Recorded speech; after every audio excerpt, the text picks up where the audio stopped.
de Pedro, capítulo 3, versículo 20. Los que en otro tiempo desobedecieron, bueno, si quieres vamos a leer un poquito antes para que entiendas de qué está hablando. 18. Porque también Cristo padeció una sola vez por los pecados, el justo por los injustos, para llevarnos a Dios. Quiero que notes, para llevarnos a Dios. ¿Quién nos llevó a Dios? Cristo. Nosotros no nos llevamos solitos a Dios, Él nos llevó. El justo por los injustos para llevarnos a Dios, siendo a la verdad muerto en la carne, pero vivificado en espíritu, en el cual también fue y predicó a los espíritus encarcelados, los que en otro tiempo desobedecieron, cuando una vez esperaba la paciencia de Dios en los días de Noé, mientras se preparaba el arca, en la cual pocas personas, es decir, 8, fueron salvadas por agua. El bautismo que corresponde a esto ahora nos salva, no quitando las inmundicias de la carne, sino como la aspiración de una buena conciencia hacia Dios por la resurrección de Cristo. Amén. Hasta ahí. Señor, bendice tu palabra y permítenos caminar hoy en el estudio de ella y aprender más sobre el bautismo en agua. En Cristo Jesús te lo pedimos. Amén. Vamos a hablar del bautismo en agua. Y seguramente muchos dicen, bueno, ya sé más o menos lo que es el bautismo porque yo ya me bauticé. ¿Qué más tengo que saber yo del bautismo si yo ya estoy bautizado? Yo ya fui bautizado hace 1, 2, 5, 20, 30 años. ¿Qué puedo aprender del bautizo? Ya pasé por ahí. Pues creo que sí hay mucho que aprender porque es un medio de gracia que no nada más tiene un beneficio en el momento, sino que debe de aportarnos algo más y que tal vez hoy nos vamos a dar cuenta incluso hasta dónde ese bautismo que tuvimos nosotros realmente fue un bautismo o quizá no. Eso lo vamos a tratar de dilucidar. ¿Qué relevancia conlleva el bautismo en agua? ¿Es tan solo un acto litúrgico? ¿Es tan solo cumplir con un requisito religioso? ¿Es tan solo cumplir con una práctica propia de mi denominación? ¿O tiene algo más que solo eso? ¿En dónde comienza la raíz que nos va a dar una enseñanza más profunda acerca del bautismo? Hoy quisiera llevarte un poco más profundo en relación al bautismo. Que hoy puedas ver el bautismo no nada más como algo que hiciste, sino como algo que puede y debe estar presente todos los días de tu caminar como hijo de Dios. Yo creo que aquellas cosas que han sido importantes en nuestra vida nos marcan, nos sellan. De la misma manera, el bautismo tiene que tener un impacto cada vez que nosotros podemos remitirnos a ese día. Recuerda que solamente hay 2 sacramentos bíblicamente. La Iglesia Católica maneja 7 sacramentos, pero bíblicamente solo vemos 2. Históricamente, hermano, la Iglesia desde el libro de los Hechos, el libro de los Hechos es uno de los libros que enfatiza estos 2 sacramentos. Amén del apóstol Pablo que lo hace en otros pasajes. Solo hay 2 sacramentos. Cuando hablamos de sacramentos estamos hablando de 2 ordenanzas. Una de ellas es el bautismo de agua, la otra es la Santa Cena. La próxima semana vamos a hablar de la Santa Cena y vamos a practicar o vamos a tener Santa Cena y hablaremos de la Santa Cena como un medio de gracia. Pero la Santa Cena lo hacemos regularmente, ¿verdad? Lo hacemos cada cierto número de semanas, pero el bautismo es un acontecimiento de un día, de un momento. Quizá por eso el sacramento del bautizo lo tenemos menos fresco, lo tenemos menos presente en nuestra vida. La Santa Cena es algo más constante. Pero hoy, hermano, te quiero llevar un poco más profundo. ¿Dónde están las primeras semillas del bautismo? ¿En dónde se encuentran? Como en todo, hermano, se encuentran en el Antiguo Testamento. Y aunque pudiera haber varias semillas o luces o sombras, como dice Pablo en Corintios, del bautismo, te quiero mencionar solo hoy 4, muy rápidamente. La primera de ellas está en Génesis capítulo 9. Dice la palabra del Señor: estableceré mi pacto con vosotros y no exterminaré ya más toda carne con aguas del diluvio, ni habrá más diluvio para destruir la tierra. Y dijo Dios: esta es la señal del pacto que yo establezco entre mí y vosotros y todo ser viviente que está con vosotros por siglos perpetuos. Mi arco he puesto en las nubes, el cual será por señal del pacto entre mí y la tierra. Y sucederá que cuando haga venir nubes sobre la tierra, se dejará ver entonces mi arco en las nubes. Y me acordaré del pacto mío que hay entre mí y vosotros y todo ser viviente de toda carne, y no habrá más diluvio de aguas para destruir toda carne. Amén. Hasta ahí. ¿Cuándo sucede esto? Después de que Noé y toda su familia es pasada en medio del diluvio y rescatada del cataclismo que vino sobre la tierra, ¿verdad? Vino destrucción y solo 8. El propio apóstol Pedro, en el pasaje que leímos al principio, él dice: y fueron salvadas por medio del agua solo 8 personas. Pedro nos avienta, nos proyecta hasta el Antiguo Testamento. Eso es maravilloso, hermano, para aquellos que dicen que el Antiguo Testamento ya no tiene ninguna relevancia. No podemos entender el Nuevo Testamento sin el Antiguo. Eso ya lo sabían los apóstoles. Por eso Pedro va al Antiguo Testamento y se va al primer libro de la Biblia y dice: corresponde al bautismo. Lo que le pasó a Noé y su familia fue un bautismo. O señala, proyecta y apunta al bautismo. Así que todo lo que el bautismo tiene, lo tiene el rescate de la familia de Noé en el diluvio. Y al final de ese rescate, de esa nueva vida, de esa redención, de esa justificación que el Señor hizo de Noé y de toda su familia, hubo un pacto. Después del bautismo, Dios hizo un pacto. De la misma manera, el bautismo está directamente relacionado con el pacto de Dios. Noé, hermano, no hizo un pacto con Dios. Dios hizo un pacto con Noé. Sencillamente Noé no podía hacer ningún pacto. No tenía, él nada más lo agarraron, hermano, lo escogieron, lo metieron con su familia y con todos los animales, lo metieron al diluvio, hermano. Lo bautizaron en el diluvio, fue mojado y después sacado del diluvio. Y una vez que salió a la nueva vida, Dios le dijo: este es un pacto. Y un pacto de vida. Cuando tú lees el pasaje dice: haré un pacto de vida. No volveré a destruir la tierra ni a la humanidad con agua. Fue un pacto de vida. Fue un pacto de paz. Dios hizo un pacto de paz en ese momento con Noé y lo selló con el arco iris. Ahora, ¿dónde vemos otra semilla del bautismo? Primera los Corintios capítulo 10, versículo 2. Dice así: y todos en Moisés fueron bautizados, en la nube y en el mar. Ahora ya no es Pedro, ahora es Pablo el que nos proyecta a otra semilla o nos proyecta a otra referencia del bautismo. Y ahora es Pablo el que nos dice que hay una referencia del bautismo en Moisés y específicamente en el cruce del Mar Rojo. ¿Qué pasó en el cruce del Mar Rojo? En el cruce del Mar Rojo, hermano, fueron ellos rescatados de Egipto. Ellos ya habían sido rescatados de Egipto, ya sabes tú la historia. El Señor manda a Moisés, manda las plagas, manda la muerte de los primogénitos, y en medio de la muerte de los primogénitos el Señor rescata a los suyos. Y cuando son rescatados, Faraón los persigue, y en medio de esa persecución el Señor abre el Mar Rojo y Moisés capitanea, Moisés dirige, Moisés lleva a todo el pueblo en medio del Mar Rojo.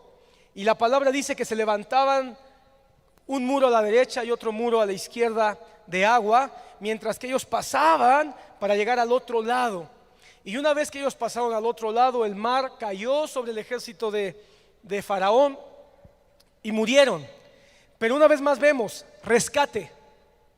Una vez más vemos nueva vida. Hermanos, los judíos o los hebreos no pudieron regresar a su vida pasada.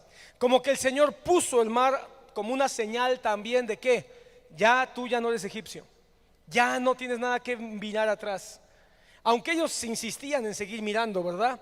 Sabemos por la historia de la Biblia que ellos en algún momento dijeron: ay, Egipto, ay, las tumbas, ay, las frutas de Egipto. Pero ya no podían, porque ellos ya habían cambiado a una nueva vida. Entonces, una vez más vemos rescate, cambio de vida, salvación, justificación. Pero después de que llegan o que cruzan y fueron bautizados, ¿qué pasa? Reciben la ley. Una vez más vemos un pacto. El Señor les da un pacto. Les dice: tú eres mi pueblo escogido, tú eres mi pueblo a quien escogí en Abraham. Una vez más vemos un pacto, un rescate, una renovación, una salvación, una justificación, una novedad de vida y un pacto. Todo eso es el bautismo. Pero solamente estamos viendo las semillas. Cuando entremos al Nuevo Testamento vamos a ver un poco más claramente, pero ahorita son solo las semillas o las referencias. Éxodo 40:30, vamos a ver la tercera semilla o la tercera referencia en el Antiguo Testamento. Éxodo capítulo 40, versículo 30. Y puso la fuente entre el tabernáculo de reunión y el altar, y puso en ella agua para lavar. Y Moisés y Aarón y sus hijos lavaban en ella sus manos y sus pies cuando entraban en el tabernáculo de reunión, y cuando se acercaban al altar se lavaban como Jehová había mandado a Moisés. Tercer semilla la vemos en el tabernáculo. Esta se vuelve a mirar en el templo de Salomón, después en el templo que restaura Nehemías y finalmente en el templo de Herodes. Vemos un lavacro, y el lavacro es interesante porque era una gran fuente de agua que se encontraba entre el altar de bronce, que era el altar del sacrificio, el altar del juicio, por eso era de bronce, donde se mataba al cordero, y se encontraba antes de entrar a la puerta de reunión o a la puerta del tabernáculo propiamente dicho. Es decir, era un lugar donde el sacerdote tenía, después de sacrificar al cordero, tenía que lavarse, pero no nada más las manos, se lavaba sus manos y sus pies, porque de alguna manera era salpicado con toda la sangre del cordero, pero también con toda la suciedad de la tierra. Así que él tenía que lavarse. Era una manera simbólica de decir: me lavo de cabeza a pies, o me lavo de manera completa, todo mi cuerpo lavado, para poder entrar a la comunión, porque ya el tabernáculo simbolizaba la comunión con Dios. Una vez más nos encontramos con un símbolo que habla de limpieza, que habla de rescate. ¿Por qué de rescate? Porque es lo que se hacía de manera inmediata después al sacrificio, que habla de justificación y que habla de nueva vida. ¿Por qué de nueva vida? Porque uno no podía entrar al tabernáculo, que simbolizaba el ambiente de Dios, mucho menos al lugar santísimo, que es donde estaba la presencia del Señor, una vida glorificada en simbolismo, si no era primero lavado. Una vez más vemos entonces rescate por el altar de bronce, limpieza, salvación y cambio de vida. Amén. Y todo esto era para poder disfrutar del cumplimiento del pacto que Dios había hecho, en este caso con Aarón. Un pacto donde le había prometido a Aarón que sus hijos son los que podían entrar hasta la presencia misma del Señor. Todo esto, hermanos, son semillas que nos hablan de todo lo que es el bautismo. Y yo espero que estés viendo todo lo que el simbolismo que ya empezamos a ver en el bautismo. Pero hay uno más, y este último es donde voy a dedicar un poco más de tiempo para el resto del mensaje. Génesis capítulo 17, desde el versículo 9. Dijo de nuevo Dios a Abraham, para que sepamos quién está hablando. Está hablando Dios. En cuanto a ti, guardarás mi pacto, tú y tu descendencia después de ti por sus generaciones. Este es mi pacto que guardaréis entre mí y vosotros y tu descendencia después de ti. será circuncidado todo varón entre nosotros. Circuncidaréis pues la carne de vuestro prepucio, y será señal del pacto entre mí y vosotros. Y de edad de 8 días será circuncidado todo varón entre vosotros por vuestras generaciones, el nacido en casa y el comprado por dinero a cualquier extranjero que no fuere de tu linaje. Debe ser circuncidado el nacido de tu casa y el comprado por tu dinero, y estará mi pacto en vuestra carne por pacto perpetuo. El varón incircunciso, el que no hubiere circuncidado la carne de su prepucio, aquella persona será cortada de su pueblo, ha violado mi pacto. Cuando nosotros vemos lo que dice Pedro en su carta en el capítulo 3, quiero que notes cómo dice él: y correspondiendo a esto, el bautismo ahora os salva, no quitando la suciedad de la carne, sino como una petición a Dios de una buena conciencia mediante la resurrección de Jesucristo.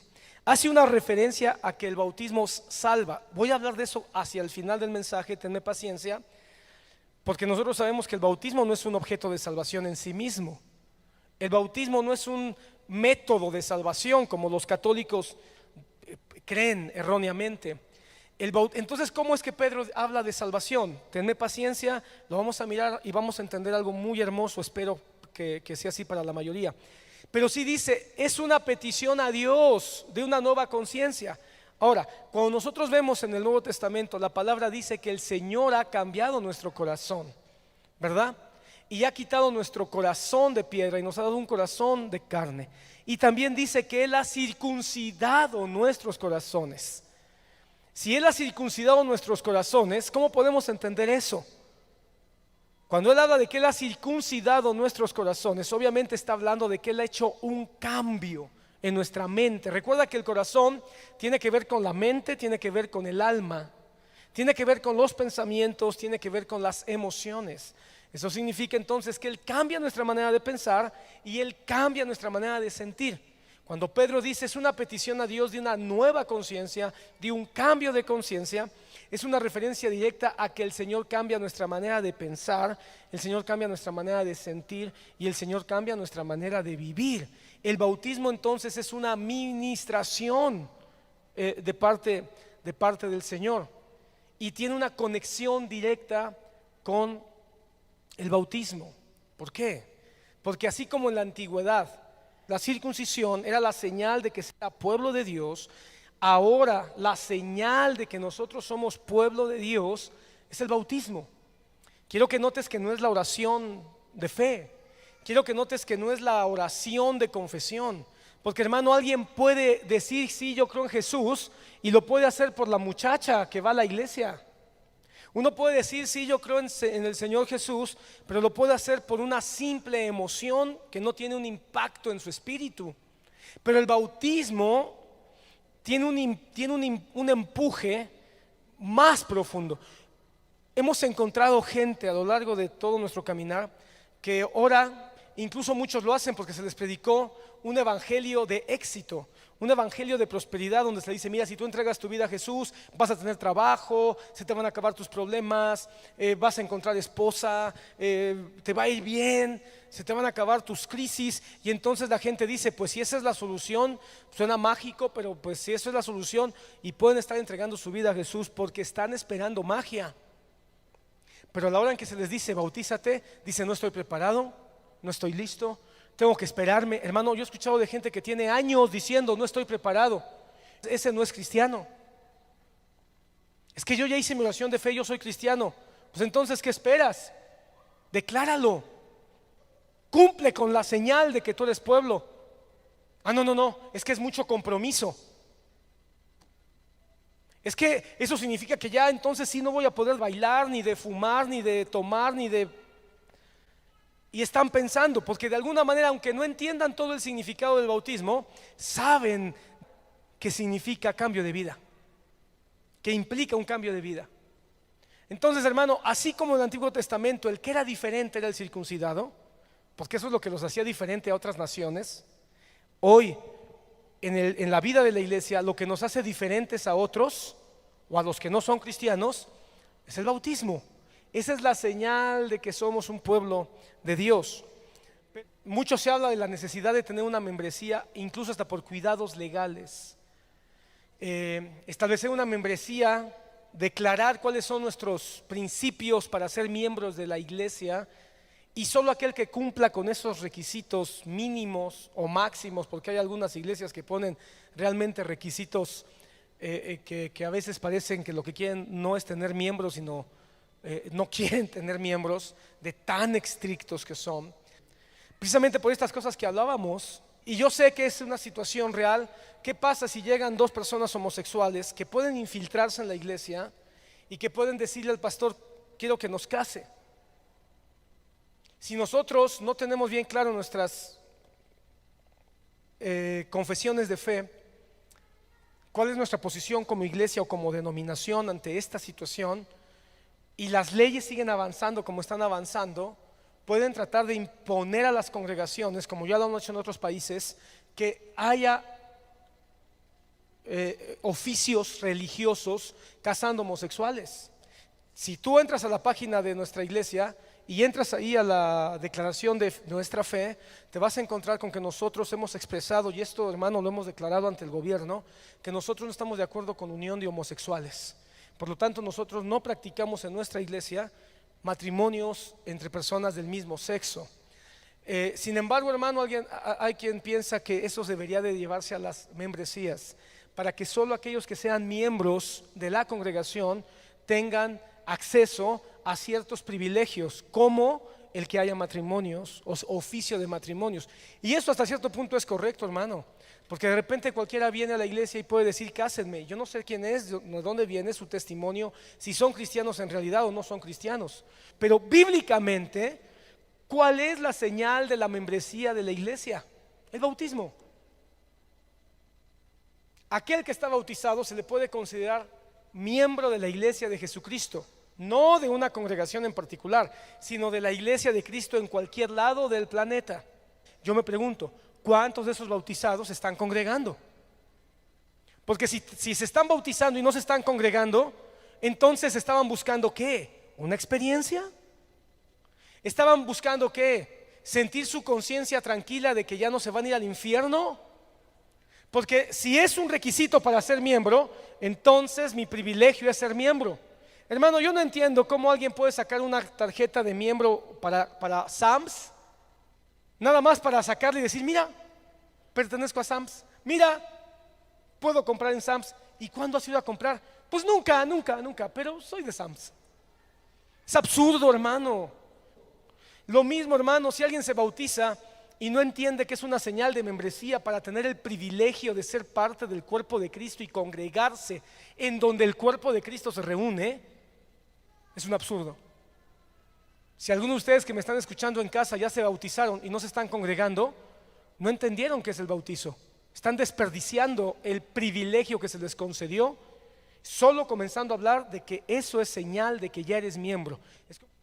Entonces, la circuncisión es otra forma simbólica de dejar la carne, de dejar atrás la vida pasada, de dejar atrás la antigua manera de vivir y proyectarse a una nueva forma. Si tú ves, hermano, aquí hay una parte en este pasaje que dice, por vuestras generaciones, tanto el nacido en casa como el comprado por dinero, a cualquier extranjero que no fuera de tu linaje. En otras palabras, aquí, hermano, quiero que escuches bien.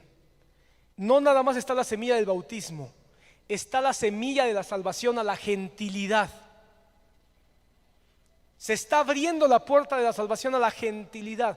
En Abraham, Dios promete salvación, no nada más al linaje nacido de Abraham, sino al linaje que abrace la fe de Abraham. Eso es lo que le está diciendo. A tu descendencia la vas a circuncidar, pero si hay uno que no es de tu linaje, que no es descendiente, que no es judío, que es extranjero, pero que quiere abrazar la fe en el Dios de tu salvación, circuncídalo. Por eso, hermano, hoy el bautismo es la señal para propios o extraños. Nosotros debemos de buscar que nuestros hijos reciban la señal del bautismo, que ellos puedan caminar hacia Cristo Jesús.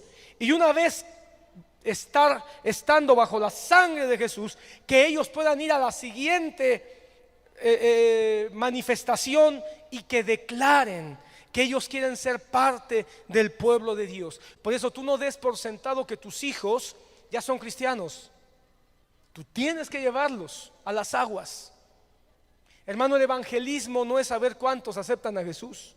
El evangelismo no es saber cuántas confesiones de fe. El evangelismo, lo hemos dicho, el hermano Otto nos lo enseñaba también. El hermano Otto nos decía, el evangelismo termina en el bautismo, hablando del evangelismo para salvación. Si tú ya predicaste el evangelio a uno, ahora llévalo al bautismo. Por eso Felipe no se quedó en paz. No nada más era explicarle Isaías 53, tenía que llevarlo al bautismo. Por eso, Pablo y Silas no se conformaron con predicarle el evangelio de Cristo al carcelero. Tenían que llevarlo al bautismo, a él y a toda su casa. Por eso, hermano, no se conformó, Pedro, cuando le fue a predicar a Cornelio. Tenían que llevarlos al bautismo, a él y a toda su familia. Vemos, hermano, esa constante.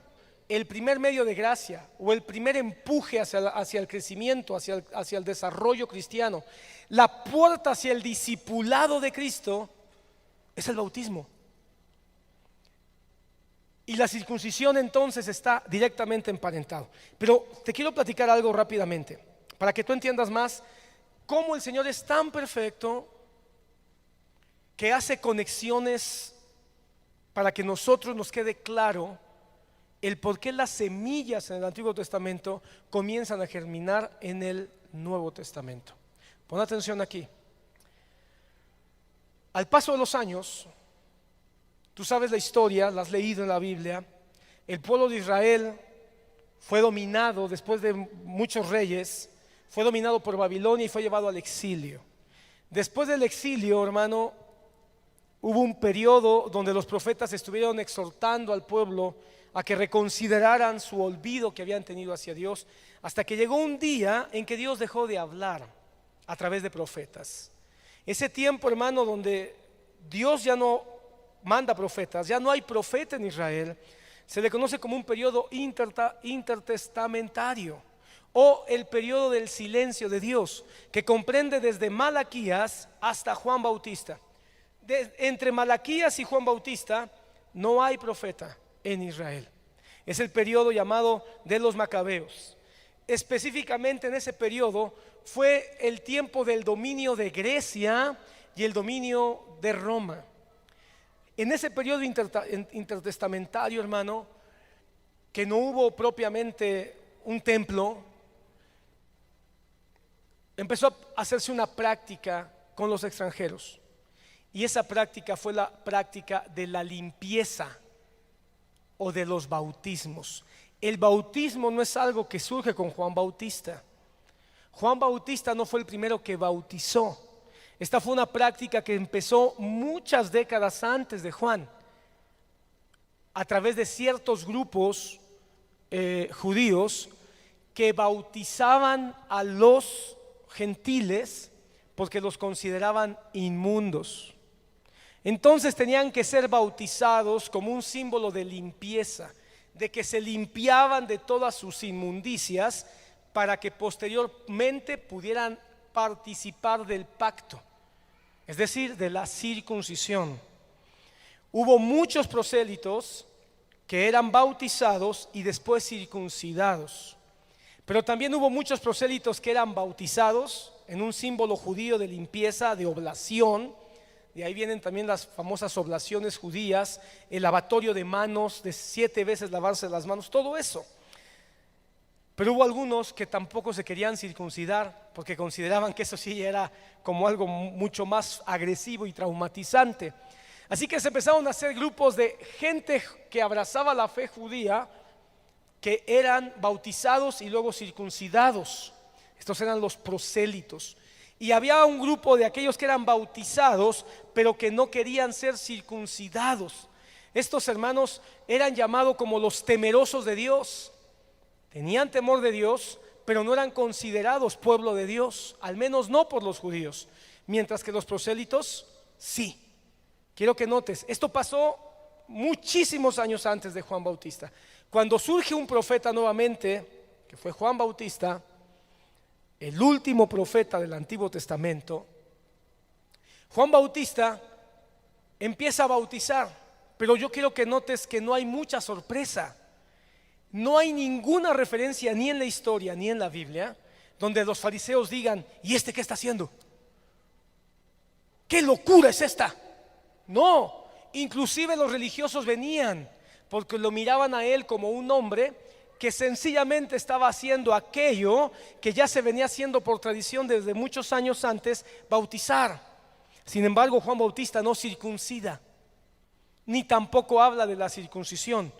En esta conexión que hubo en el espacio intertestamentario o del silencio de Dios, donde el bautizo se conecta directamente con la circuncisión, es donde encontramos la mano de Dios conectando el Antiguo y el Nuevo Testamento para darnos una enseñanza hoy acerca del bautismo en agua. De hecho, el debate que se da en Hechos 15, ¿cuál fue el debate en Hechos 15? Los que hemos estado estudiando Hechos por más de un año, si se recuerdan Hechos 15, ¿cuál fue el debate?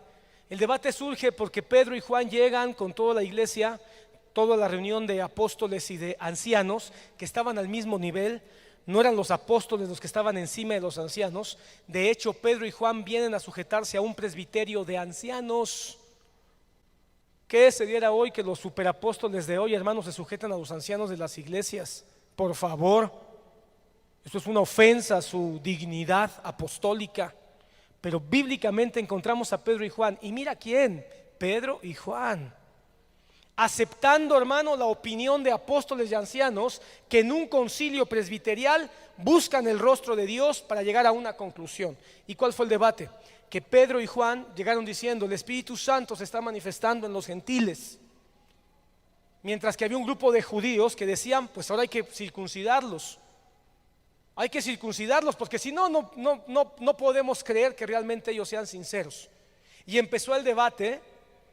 ¿Y cuál fue la conclusión? No les impongamos carga, más que se abstengan de idolatría y de ahogado. ¿Verdad que sí? Y entonces en ese momento, en ese concilio, los judíos querían seguir con esa práctica que ellos ya conocían. Para los judíos no fue nada extraño que hubiera bautizo, porque ya lo habían visto muchos años o generaciones atrás. Aunque ahora entendían que el bautismo era en Cristo Jesús, es decir, ellos que estaban aceptando a Jesús, no les provocó mucho problema bautizarse, porque ellos entendían que antes había un bautizo judío, pero ahora era un bautismo cristiano. Pero ellos, conforme a su tradición, lo que todavía les hacía un choque es que tenía que haber circuncisión. Ok, ya los bautizamos, ahora circuncidémoslos. Es ahí donde el Espíritu Santo les muestra que el bautismo que Cristo practicó y que Cristo enseñó tiene los componentes de la circuncisión en sí mismo. A ver si lo logro explicar. En Abraham fue circuncisión, como el símbolo del pacto de ser apartados, de ser nuevas criaturas. Cuando va avanzando hay un periodo donde bautismo y circuncisión se conectan. Y se practica bautismo y circuncisión históricamente. Pero ahora en el nuevo pacto, esta por llamarle avance, donde empieza solo circuncisión, se une con bautismo y circuncisión en ese periodo intertestamental. Y después en Juan Bautista y después en Jesús es el bautismo. Se funde, ahora ya no es circuncisión sino bautismo, pero permanece el mismo principio: un pacto, un pueblo escogido, diferente, diferenciado, sin carne, limpiado, procesado, regenerado, justificado. Y ahora en el bautismo, ya sin la circuncisión, está todo este mensaje. Ahora espiritualmente el bautismo hace una circuncisión, pero ya no es una circuncisión en el cuerpo, sino es una circuncisión en la conciencia, es una circuncisión en el espíritu, es una transformación y una señal, igual que la circuncisión, una señal que no se mira, pero que está ahí en nosotros. Amén. No sé si hasta aquí vamos bien. Entonces, Juan Bautista toma el bautismo para arrepentimiento, y cuando viene Jesús potencializa el bautismo, y ya no es nada más un bautismo para arrepentimiento, sino es un bautismo para transformación, para cumplimiento del pacto de Dios y todo lo que significa en la vida del nuevo creyente. Ahora, aquí está la pregunta: ¿qué significa el bautismo para la iglesia de hoy? ¿Qué significa? Porque ya vimos sus antecedentes y ya vimos su unión directa con la circuncisión. Mateo 28:19, ya lo leímos o ya lo mencioné, lo vuelvo a citar. Id pues y haced discípulos de todas las naciones, bautizándolos en el nombre del Padre y del Hijo y del Espíritu Santo. Quiero que notes, Jesucristo dice: id y haced discípulo de todas las naciones, no solamente de entre los judíos. Aunque la iglesia nace judía, se va expandiendo y el mensaje es todas las naciones, bautizándolos. Ya no habla de circuncisión, ya está implícito. Bautizándolos en el nombre del Padre, del Hijo y del Espíritu Santo. Y habiendo escuchado que es Jesús el que nos dice que bauticemos y que nos bauticemos, ¿qué significa el bautismo? Ok, el pacto con Noé, el pacto con Moisés, el pacto en el tabernáculo, el pacto con Abraham en la circuncisión son semillas. Pero ahora, y para mí, tenemos que decir una base para entender lo que sigue a continuación. El bautismo está compuesto de dos cosas, o de dos señales fundamentales. La primera es una señal externa, igual que la circuncisión, es una señal externa. En el caso del bautismo, ¿cuál es? Bajar a las aguas, ¿de acuerdo? Para aquel que no se acuerda qué significa bautismo, bautismo significa sumergir, bautismo significa meter dentro de, así de sencillo. Así que la señal externa, ¿cuál es? Sumergirse. La señal externa, ¿cuál es? Ser metido o ser introducido en las aguas. Pero toda señal externa implica una señal interna. En el caso de la circuncisión, la señal interna, ¿cuál era? Que eres pueblo de Dios, pueblo escogido de Dios, ¿verdad que sí? En el caso del bautismo, ¿cuál es la señal interna? El apóstol Pedro nos dice que la señal interna del bautismo es una conciencia sujeta a Cristo a partir de ese momento.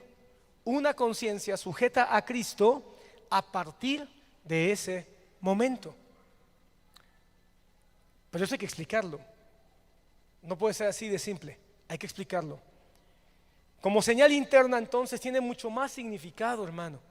Y quizá tiene mucho más de lo que yo te voy a poder explicar en los próximos 15 o 20 minutos. Dice la palabra en Lucas 22:20. De la misma manera, Lucas 22:20, de la misma manera tomó la copa y después de haber cenado dijo: esta copa es el nuevo pacto en mi sangre, que es derramada por todos vosotros. Lo primero que tenemos que entender es que el bautismo es una señal del nuevo pacto. Es una señal del nuevo pacto. Así como hizo un pacto con Noé, así como hizo un pacto con Moisés, y así como hizo un pacto con Abraham, el bautismo es la señal de un nuevo pacto. Jesucristo levantó la copa y en la Santa Cena dijo que eso era el símbolo del nuevo pacto, ¿verdad? Pero esa señal, ¿cómo me puede impactar a mí? O más bien, ¿cómo la hago mía? ¿En qué momento puedo hacer mío ese pacto? La respuesta es en el bautismo en agua. Cuando tú y yo reconocemos a Jesús como nuestro Señor y Salvador, es una oración que, como ya dije antes, pudo haber sido provocada, motivada por otra razón y no necesariamente por el impacto de que soy pecador y necesito salvación. ¿Cómo puedo saber que el nuevo pacto está teniendo cumplimiento en mí? En el momento en que yo necesito un Salvador, yo necesito un Señor, yo declaro que soy un pecador y que necesito esa nueva vida, pero lo hago visible, lo hago palpable a todos. ¿Y cómo ocurre eso? En el bautismo. Es decir, Cristo levantó la copa y dijo: esta es la copa del nuevo pacto en mi sangre. Pero ¿cómo puedo saber que yo digo quiero estar allí, quiero recibir esos beneficios del nuevo pacto? Cuando yo me bautizo. Por eso es que el único requisito para tomar la Santa Cena, el único, es haber sido bautizado.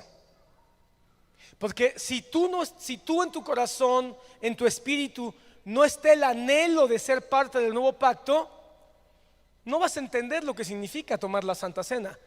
Hermano, el que no está bautizado y toma la Santa Cena, ¿se va a morir? No. ¿Le va a pasar algo terrible? No. Sencillamente no va a tener el beneficio espiritual que la Santa Cena tiene, pero eso es tema de la próxima semana. En otras palabras, cuando nosotros decimos, si tú ya tienes el bautizo, toma la Santa Cena, lo que estamos diciendo es, tú vas a poder entender, percibir y recibir todo el beneficio de la Santa Cena. Pero si alguien la toma, un niño que no está bautizado toma el pan, no va a pasar nada, pero preferimos que mejor llegue el momento donde él anhele participar de la Santa Cena por todas las bendiciones que esta significa, pasando por la ruta del bautismo, que primera señal que quiero decirte es una señal del nuevo pacto. Así como en el antiguo era la circuncisión, ¿cómo sé que ya estamos en el nuevo pacto? Cuando yo acepto. Jesucristo, hermano, levantó la copa, ¿verdad que sí? Repartió el pan y dijo, ¿qué cosa dijo? Esto es mi cuerpo y esto es mi sangre. Pero eso que hizo en el aposento alto, ¿dónde tuvo cumplimiento? En la cruz del Calvario. ¿Estamos de acuerdo? Y en la cruz del Calvario entregó de manera literal y efectiva su cuerpo para perdón de pecados y su sangre para regenerarnos. Eso ocurrió de manera efectiva. Ahí en la cruz se pagó la cuota, se pagó el rescate,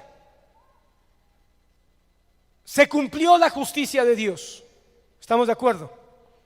Y se verificó en la resurrección.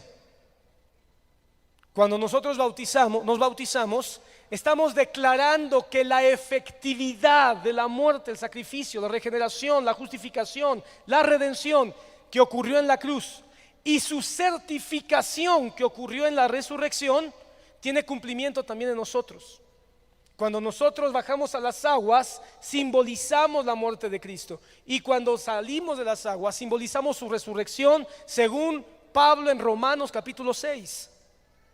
Si esto es así, hermano, entonces el bautismo tiene una conexión directa con lo que estaba ocurriendo en el aposento alto. Y para mí no es casualidad que cuando atravesaron el costado de Jesús haya surgido de su costado sangre y agua, porque era necesario la manifestación del agua como una proyección a que necesitábamos nosotros también del agua. Así que ahorita vamos a ver eso un poquito más, pero es señal entonces del nuevo pacto en su sangre. Es una señal de todos los beneficios que tiene la sangre de Cristo para nosotros. Somos bautizados en agua, no en sangre. Pero todos los beneficios de la sangre de Jesús, nosotros declaramos que son nuestros en el bautismo en agua. Pero además es señal de un nuevo nacimiento.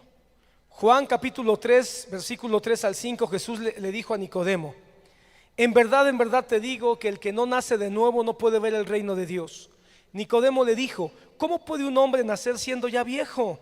¿Acaso puede entrar por segunda vez en el vientre de su madre y nacer? Jesús respondió: en verdad te digo que el que no nace del agua y del Espíritu no puede entrar en el reino de Dios. Hermano, la conversación de Jesús con Nicodemo ha sido debate de muchos estudiosos, de muchos exégetas, de muchos teólogos, y es una de las conversaciones más misteriosas. Pero lo que sí queda claro, y la mayoría de los eruditos están de acuerdo con esto, es que en esta plática que hubo entre Jesús y Nicodemo, lo que sí está claro para la gran mayoría es que hay una referencia directa al bautismo en agua de manera simbólica, cuando el Señor dijo: es necesario nacer del agua y del Espíritu. ¿Cómo podemos nacer del agua? ¿Cómo? Así como fue clarificado. ¿Recuerdas cuando el Señor Jesucristo les dijo a sus seguidores: el que no coma mi carne y el que no beba mi sangre no entrará en el reino de Dios? Y que muchos se escandalizaron porque no entendieron, pensaron que estaba hablando de canibalismo, y muchos desde ese momento se apartaron. Pero después les fue entendido. La palabra dice que Pedro entendió entonces a qué se refería el Señor cuando dijo: coman mi carne y beban mi sangre, en el aposento alto. De la misma manera, el Señor está haciendo una referencia a algo que se tenía que practicar en su iglesia, y eso es el nacimiento del agua. Ahora, ¿por qué nacer del Espíritu y del agua? ¿O por qué nacer del agua y del Espíritu? Porque el único que puede dar nueva vida es el Espíritu Santo. Escucha bien. Nadie. Por eso fue que a Nicodemo se le volvió loca la cabeza, le explotaba el cerebro. ¿Acaso puedo yo volver a meterme en el vientre de mi madre? Ese fue su pensamiento. Pero Jesús le dice: no, es que no es así. Tú no puedes hacer absolutamente nada. Lo tiene que hacer el Espíritu. Tú no te puedes meter al vientre, ni tú puedes nacer de nuevo. Necesitas que otro lo haga. Necesitas que otro te dé a luz. Necesitas que otro haga el proceso. Es aquí donde entra la regeneración, hermano. Y yo sé que para muchos el concepto de regeneración les causa problema entender que la regeneración es volver a nacer. Eso significa regeneración. Y nadie puede volver a nacer a menos que el Espíritu Santo haga la obra. Ese es el trabajo del Espíritu. Hermano, el trabajo del Espíritu Santo, hermano, dentro de la Trinidad, una función que vemos en toda la Biblia, es dar vida. Él es dador de vida, Él es regenerador de vida. Así fue desde el Génesis 1, el Espíritu envolvió la superficie de la tierra, la superficie de las aguas, y después de que el Espíritu la cubrió, vino y comenzó todas las cosas. Entonces, hermano, la regeneración es el trabajo que el Espíritu Santo nos hace en nuestro corazón para que nosotros tengamos la capacidad de nacer de nuevo. Nadie nace de nuevo por su propia voluntad. Y cuando nosotros fuimos regenerados, que es de lo que estaba hablando Jesús con Nicodemo, de nacer del agua y del Espíritu, una vez que nacemos del Espíritu, tiene que haber una manifestación de ese nuevo nacimiento. Y no sabemos, nadie sabe quién nació de nuevo, pero una señal, nota, una señal, no quiere decir que eso es lo que te da el nuevo nacimiento. El nuevo nacimiento te lo da el Espíritu, pero una señal es el bautismo en agua.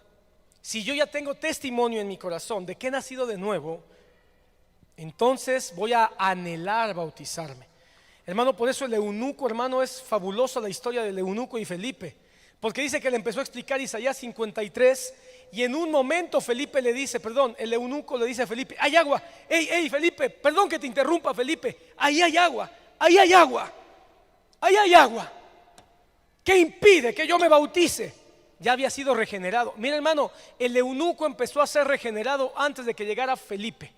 Él empezó a ser regenerado en su mente, empezó a ser regenerado en su corazón, empezó a anhelar. Cuando empezó a leer Isaías 53, empezó a nacer de nuevo. Ya estaba siendo regenerado. Y cuando vino Felipe, esa regeneración se fue construyendo, y le empezó a hablar. Seguramente le habló del nuevo nacimiento, de la nueva vida, le habló de ser parte del pueblo de Dios. No sé cuánto más le habló, que llegó un momento en que él dijo: bautízame. Yo quiero decir ya quién es mi Señor, quién es mi Dios y a qué pueblo pertenezco, cuál es mi nación. Yo os quiero que sepan todos, y no había nadie, ¿verdad? Pero estaba Dios ahí, que yo soy parte del pueblo de Dios.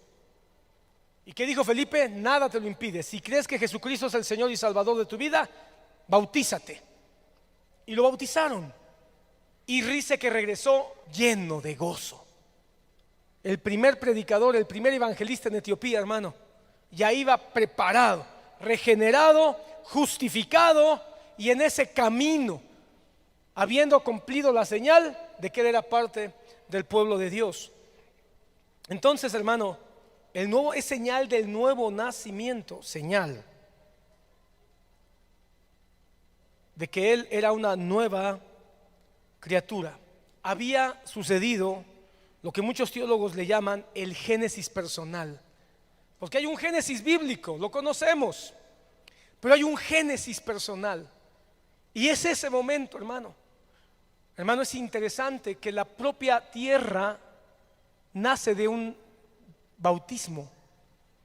Todo estaba envuelto en agua, pero después, cuando el Espíritu Santo hace esa regeneración, la vida comenzó en un proceso, hermano, creativo de 7 días.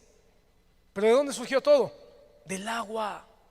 Una nueva vida del agua.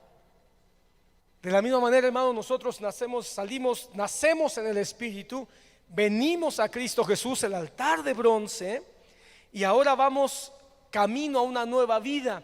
Pero antes de entrar a esa nueva vida, donde está la palabra, los panes de la preposición, donde está la oración, el altar de bronce, donde está el congregarse, las 7 luces del candelabro, y donde está la gloria máxima del Señor en su presencia allá en el lugar santísimo, antes de entrar a esa nueva vida de crecimiento y madurez cristiana, hay que pasar por el lavacro, como señal de que soy sacerdocio, real sacerdocio, nación santa, y que ahora sí, por los méritos de Cristo, que me dio este nuevo nacimiento, puedo entrar a esta vida cristiana tan maravillosa, tan llena de sorpresas, tan llena de aventuras, tan llena de aprendizaje, que el mundo no puede ver, que el mundo no puede entender, pero que uno como cristiano puede acceder a ello. Y el camino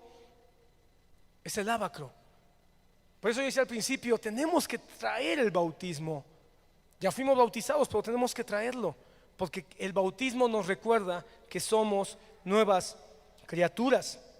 Es una señal clara de una resurrección espiritual, de una renovación espiritual, de que hemos sido traídos de la muerte a la novedad de vida en Cristo Jesús. Es una señal clara de que antes éramos enemigos de Dios, mas ahora por los méritos de Cristo somos sus amigos, somos su pueblo, somos sus discípulos, somos sus escogidos. Y todo esto que antes no éramos, ahora lo somos, y lo declaramos públicamente a través del bautismo. Pero no solamente es señal de nuevo nacimiento, también es señal de nuestra identidad. Cuando entendemos que esta es nuestra identidad, en otras palabras, cuando venga el diablo y te diga, no puedes, no vales, eres un pecador, todavía haces cosas malas, voltea a ver tu bautismo y di, no, yo me identifico con la muerte y el sacrificio de Cristo.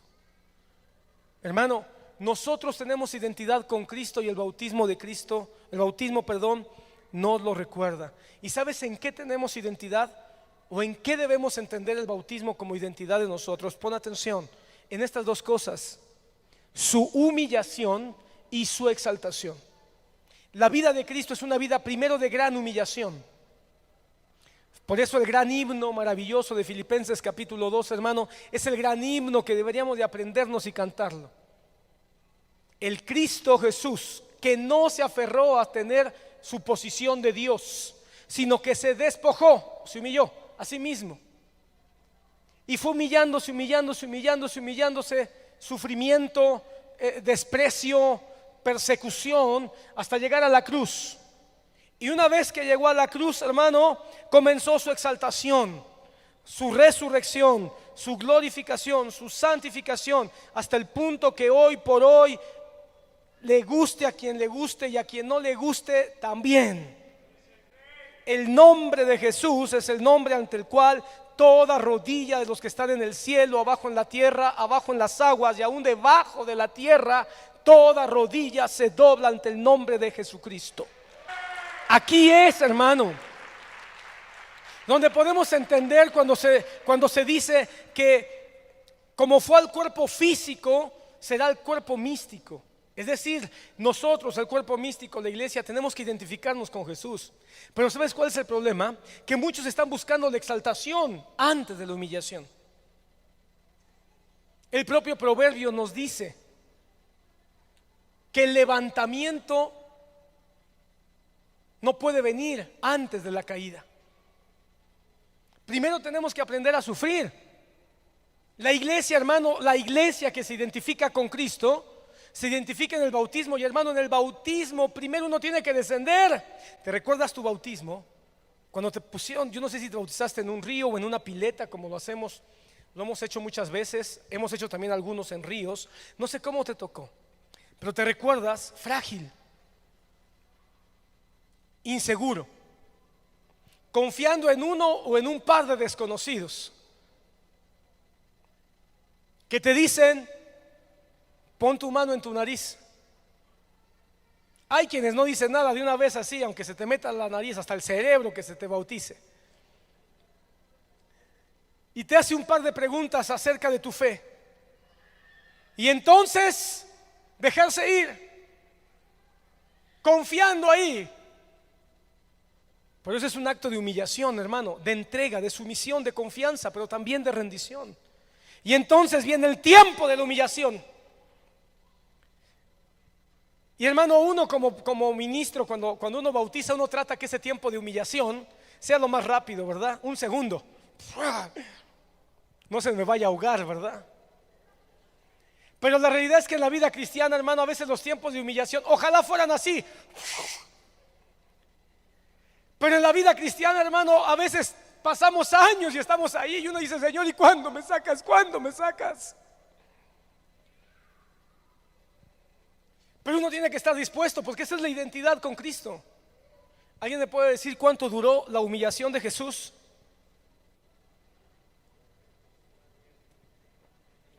33 años y medio. 33. ¿Y cómo podemos explicar que el momento de más grande humillación fue el clímax para la más grande exaltación? Pues esa es la vida del cristiano, hermano. Todavía no aprendemos a sufrir, hermano. Todavía como cristianos tenemos esa mentalidad de la doctrina de prosperidad, donde nos dice: ¿por qué el cristiano tendría que sufrir? ¿Cómo crees que Dios quiera que sus hijos sufran? ¿Cómo crees que Dios quiere que sus hijos pasen humillación? Hermano, ¿qué tenemos que sea mejor que Cristo para que no pasemos por humillación?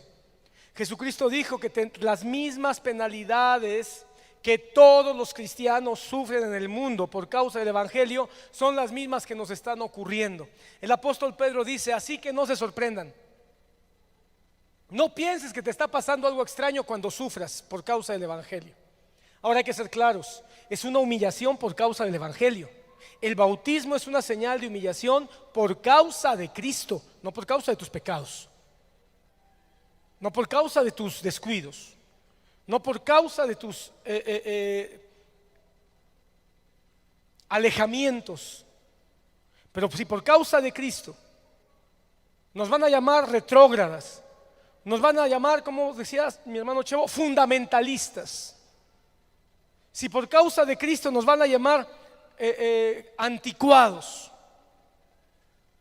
Tristemente muchos jóvenes no quieren verse así, y por eso tratan de que el mundo los vea igual que ellos, para que no me digan que soy anticuado. No quieren ser humillados y terminan peinándose como los de afuera, terminan pintándose los pelos como los de afuera, terminan vistiéndose con las mismas ropas.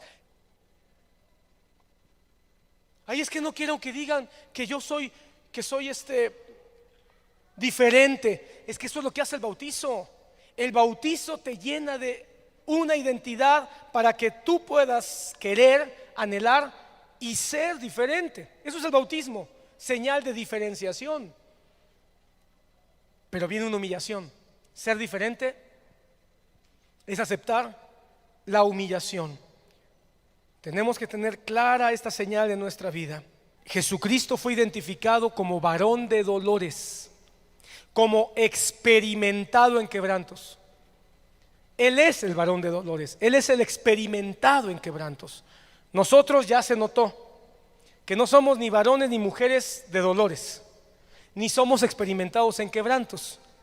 Pero aunque no somos experimentados, Dios quiere llevarnos todavía en su maestría, en su doctorado, para que podamos sí también ser experimentados en quebrantos. Y seamos sinceros, todavía no nos ha tocado sufrir hasta la carne, como dice el apóstol Pablo. No nos ha tocado sufrir hasta la carne. Con lo poquito que nos está tocando sufrir, hermano, de repente ya decimos que es demasiado. Pero Dios ha prometido que un cristiano va a sufrir. Y el sufrimiento en un cristiano es la identidad con Él, con Cristo, y no con el mundo. Pero también ha prometido exaltarnos, porque el bautismo es señal de exaltación. Así que, hermano, Dios ha prometido que nos va a dar victoria. Dios ha prometido que nos va a dar poder. Que Dios ha prometido que aunque caigamos no nos quedaremos postrados, porque Él con su mano nos sostiene. Y el que caiga, Jehová lo levantará con su diestra. Él ha prometido llevarnos al cielo, hermano. Él ha prometido que seremos constituidos reyes, sacerdotes, herederos del reino que el Padre ha preparado en su Hijo. Él ha prometido que recibiremos coronas y galardones. La vida cristiana no es una vida vacía, no es una vida sin sentido. Pablo dice: yo peleo, no como el que golpea el aire, y yo corro, no como el que no va a ganar una corona. Lo que él está diciendo es: yo sé que mi pelea tiene recompensa y que mi carrera va a tener recompensa. No lo estoy haciendo de manera absurda. Tenemos promesa de exaltación. Necesitas saber que tu vida cristiana tiene una recompensa. Congregarte, orar, leer la Biblia, ser diferente en medio del mundo, tiene una recompensa. Que llegue el momento en que tú digas: me vale, yo quiero ser como Cristo, porque eso tiene más recompensa. Que yo me parezca a Cristo tiene una corona, tiene un galardón para esta vida y para la vida venidera. Así que basta ya de buscar modelos en el mundo de identidad. Los jóvenes de hoy que tienen que buscar el modelo de carácter. Yo me pregunto: ¿cuántos jóvenes ya se bautizaron de los que están hoy aquí? ¿Y cuántos tienen miedo de bautizarse porque no quieren identificarse con Cristo y se quieren seguir identificando con sus modelitos perturbados, inmorales? Por una generación que se quiere identificar con Cristo, por una generación que se quiera bautizar, no nada más para imitar a sus padres. Una generación que se quiera bautizar porque quiere circuncidar su conciencia y parecerse más a Cristo. Nuestro bautismo entonces señala nuestra imperfección, el reconocimiento de nuestra imperfección, pero también la proclamación de nuestra santificación en Cristo Jesús. Hermano, ¿qué mayor exaltación en esta vida que tener paz? ¿Qué es lo que el mundo no tiene? ¿Qué es lo que el mundo no conoce? Eso para mí en sí mismo ya es una exaltación. Pero no nada más me ha prometido paz para esta vida, me ha prometido paz y vida eterna por los siglos de los siglos. Ahora, si es una señal de identidad con Cristo, es una señal de identidad también con su santidad. Escucha esto. Es una señal que nos identifica con toda la santidad que Él representa. Porque, hermano amado, la nueva vida es una posición de apartamiento. El entrar a las aguas sin hacer o salir de ellas es una señal de apartamiento. Ya no soy igual, ya no soy el mismo, ya soy diferente, ya soy otro. Y alguien dirá, pastor, pero en la práctica la realidad es que todavía cuesta. Voy a hablar de eso ahorita. Pero, hermano amado, es una señal. No quiere decir que sea el cumplimiento, pero es una señal de todo lo que la salvación nos ofrece. Porque la salvación, hermano, no es nada más la justificación. La salvación no es nada más la redención. La salvación implica santificación, glorificación, transformación. Entonces, anota esto.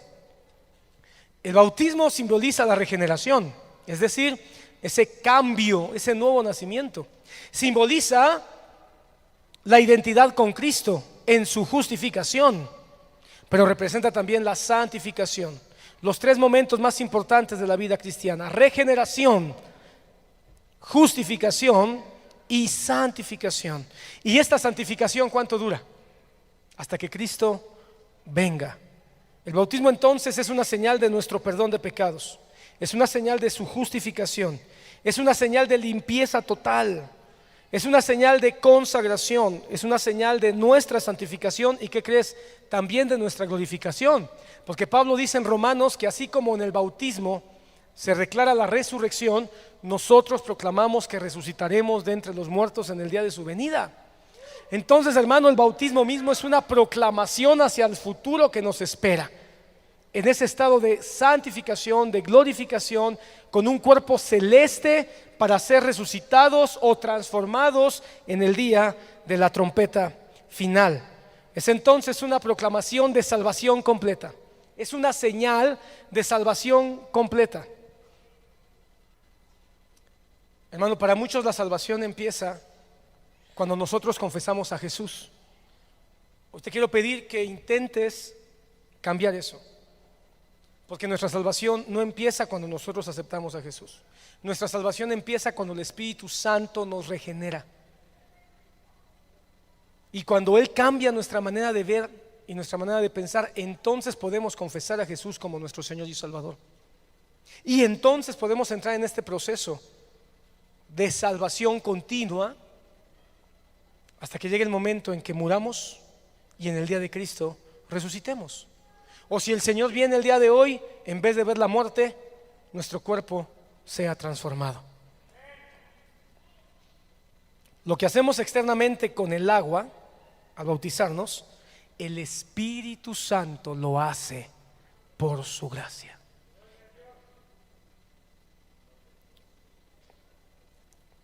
Esa es la razón por la que Pedro dice que el bautismo nos salva. No porque el bautizo sea el objeto de la salvación, sino porque el bautizo representa todo lo que la salvación nos ofrece: regeneración, justificación, santificación, limpieza de pecados, novedad de vida, rescate de la vida pasada, inscripción al pueblo de Dios, proclamación de un futuro de esperanza, de victoria, identidad con los sufrimientos, pero también con las glorias de Cristo. Por eso el bautismo es un símbolo de salvación. No es que salve, sino que todo lo que la salvación implica, al bautizarnos nosotros lo estamos proclamando. Termino, hermano. Déjame leer un último versículo. Romanos 2:25. A este último pensamiento que quiero platicar contigo en los minutos que me quedan, quiero ponerle o llamarle: la señal externa no significa nada sin el significado interno. Dice Romanos 2:25 al 29. Pues ciertamente la circuncisión es de valor. Pon atención, ya platicamos que la circuncisión corresponde al bautismo. Pues ciertamente la circuncisión es de valor si tú practicas la ley. Pero si eres transgresor de la ley, tu circuncisión se ha vuelto incircuncisión.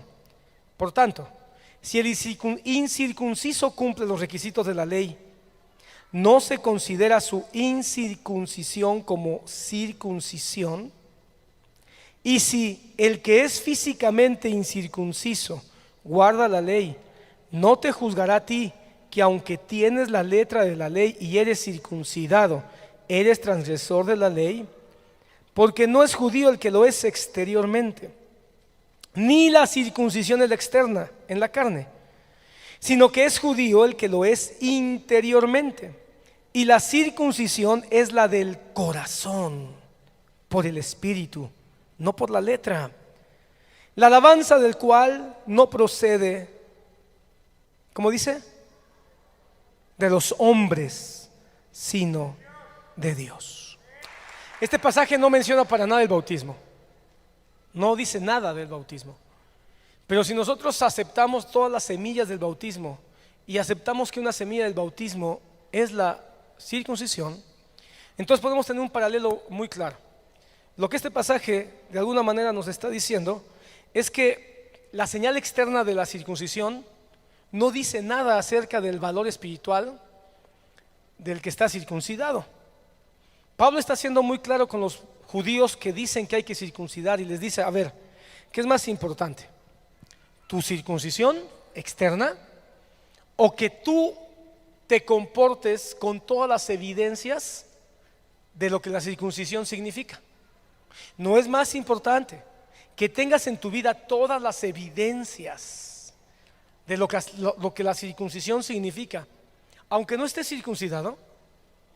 Esto, si lo aplicamos al bautismo, podríamos decirlo, que es mejor ser bautizado y que no haya ninguna evidencia del bautismo, todas las señales y significados que ya platicamos, o que todas estas señales y significados estén presentes en nuestras vidas aunque no seamos bautizados. Aquí hay un problema. El asunto con el bautismo es que todo aquel que está teniendo las evidencias de lo que el bautismo significa va a ser impulsado por el Espíritu Santo a bautizarse. De tal manera que la señal externa no garantiza automáticamente la realidad interna. Esto significa que no todo el que se bautiza tiene garantizado que las señales internas se van a cumplir. Esto es una realidad. No obstante, es posible, y esto es lo que yo quiero enfatizar, es posible tener la realidad interior. Es posible tener la realidad interior sin tener el bautismo en agua, o que es la señal exterior.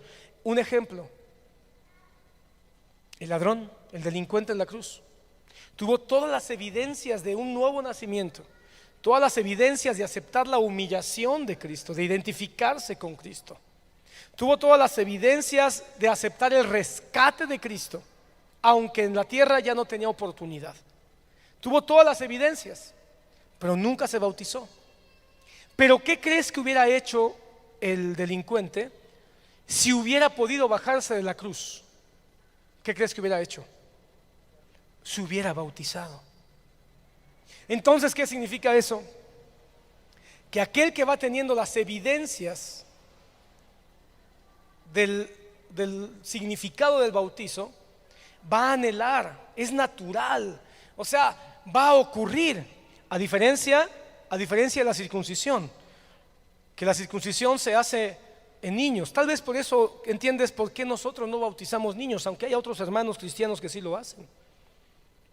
Porque el niño puede ser empujado al bautismo hasta por sus propios padres. Porque tristemente hay muchos papás que todavía piensan que el bautismo va a quitarles el pecado original a sus hijos. Hay muchos cristianos católicos que se congregan, hermano, y que dicen: pastor, ¿ya se puede bautizar mi hijo? Ay, es que tiene tantas ganas de bautizarse. Y el niño tiene 5 años. Y uno dice, y el niño le pregunta al niño: ¿te quieres bautizar? Sí, sí me quiero bautizar. Claro, hermano, el niño tiene un corazón inocente y a lo mejor ve el momento y los niños son sensibles espiritualmente. Pero la pregunta es, ¿realmente ya en su corazón se están construyendo las evidencias de la regeneración? ¿O hay que esperar a que su conciencia madure para que su espíritu también ocurra eso?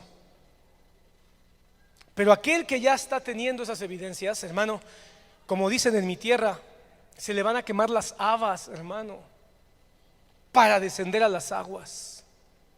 va a buscar, va a anhelar, porque las evidencias están ocurriendo. Se siente regenerado, se siente identificado, se siente rescatado, se sabe justificado, y entonces quiere que todo el mundo lo sepa.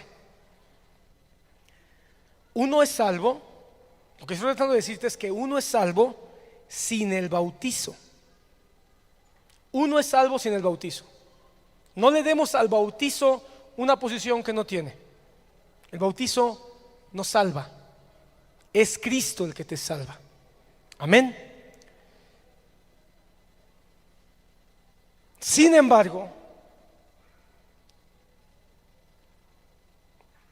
nosotros debemos bautizarnos como una evidencia clara del impacto que Cristo ha causado en nosotros y como obediencia a lo que Él mismo ha pedido que hagamos. Amén. ¿Alguien puede ser salvo sin bautizarse? Tengo que decir que sí. Eso es un hecho, porque el bautizo no salva. Así que, hermano, deja de preocuparte de que tu hijo no sea bautizado.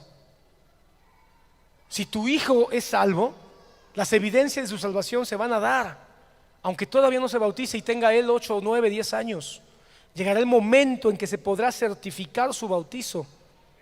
Así que no corras diciendo, es que ¿qué le va a pasar? ¿Qué le va a pasar? Suelta ya tu rollo católico. Se va a ir al limbo. Ya. Si Dios tiene un plan con tu hijo, que tú tienes que creerlo, porque Dios ha prometido que nuestra descendencia es santa. En el tiempo tu hijo mismo, cuando tenga ya los rasgos de madurez física, emocional y espiritual, él mismo a lo mejor ni te va a avisar y se va a bautizar. Porque esa es la otra, ¿verdad? El padre tal vez quiere que sea bajo él. Es que yo soy el que tenga que estar. Si tu hijo un día va a un campamento y es impactado y en ese momento dice, me quiero bautizar, no vaya a ser como aquel. Yo conocí una familia que llegó el muchacho y el padre o la mamá, no me acuerdo quién, se puso bravo, hermano, porque ¿por qué no me avisaste que te ibas a bautizar? Es un asunto de fe personal y eso va a ocurrir.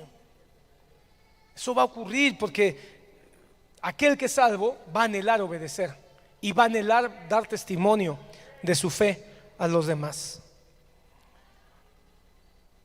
Ahora, aunque el bautismo no me salva, sé que soy salvo. Pon atención con esto que te estoy diciendo. Aunque el bautismo no me salva, sé que soy salvo.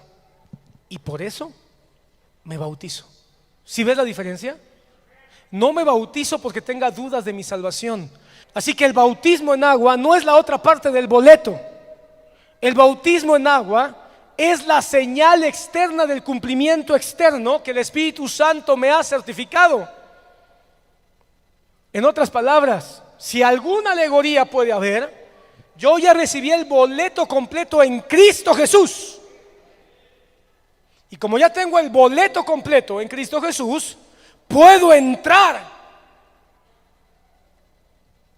y mostrar mi boleto con toda libertad para que pueda accesar. Ese es el bautismo, el momento en que yo muestro mi boleto a todo el mundo. Puedo entrar, VIP, hasta los camerinos puedo irme si quiero, porque tengo libre acceso, pero lo tengo que demostrar. Y el bautismo en agua es eso, es la demostración. De tal manera, hermano, que cuando venga Satanás, cuando venga el enemigo y te quiera amedrentar, porque todavía tenemos debilidad, todavía cometemos pecados, todavía somos frágiles, la santificación no ha terminado. Y cuando venga él y te quiera atacar, te quiera debilitar, te quiera confundir, te quiera regresar atrás, tú puedes mirar tu bautizo y decirle al diablo: soy bautizado, llevo la promesa de Dios en mi vida, confío en esa promesa que Dios me dio, y aunque soy frágil y soy débil y cometo errores, la promesa de Dios no puede ser quebrantada. Me aferro al compromiso de esa promesa que es mía en el bautismo. De tal manera que la próxima vez que te tropieces, en vez de que Satanás venga a atacarte y te diga, ¿y eso que eres bautizado? Y tú te amedrentes y te achiques y quieras ser seducido a aceptar y a dudar de la vida que Cristo te ha dado, te levantes y digas, precisamente, diablo mentiroso, porque estoy bautizado, tengo una promesa. Porque estoy bautizado, pertenezco al pueblo escogido de Dios. Porque estoy bautizado, tengo una nueva vida que no descansa en mí, que no descansa en mi decisión, que no descansa en mi voluntad, que no descansa en mi capacidad, descansa en la promesa de vida eterna que Cristo hizo y que me regaló a mí. Hermano, no nos bautizamos porque nosotros dijimos, me voy a bautizar, yo me voy a bautizar. No, hermano, te bautizaste porque el Espíritu Santo te llamó. Te bautizaste porque el Espíritu Santo te mostró a Cristo y tú corriste a Cristo. Te bautizaste porque tú fuiste impactado con la santidad de Dios y aceptaste que eras un pecador. Te bautizaste porque Cristo fue el que te trajo a Él para que fueras justificado. Y te bautizaste porque el Espíritu Santo puso en tu corazón un anhelo tan grande y una certeza tan grande de quién es Dios, que tenías que hacerlo público a todos. Cuando tú sientas y pienses, no tengo nada de qué sentirme orgulloso como cristiano, ve a tu bautismo. Nosotros tenemos un orgullo que debemos de tener todos los días, recordando la señal y el significado de nuestro bautismo.